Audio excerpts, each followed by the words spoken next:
शाह सखराउत। जीअं त अॼु मुंहिंजो अचण जो प्रोग्राम इहो आहे, पहिरियों त मां इहो ई चवंदुमि त असां इलेक्शन जे हवाले सां महिनत कईसीं।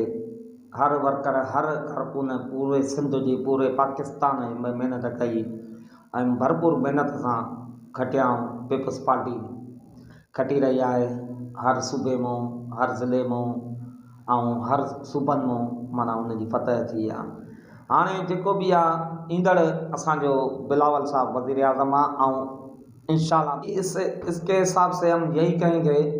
तो देखो नहीं, बेईमानी या वो सच्चाई अल्लाह जानता है, मगर वोट पीपल्स पार्टी को पड़ा है, पीपल्स पार्टी को पड़ा है। वोट आवाम ने पीपल्स पार्टी को दिया है, भरपूर आवाम ने माना मेहनत। शहीद रानी वोट पड़ा है शहीद रानी को, मोहतरमा शहीद रानी बेनज़ीर भुट्टो, जिसमें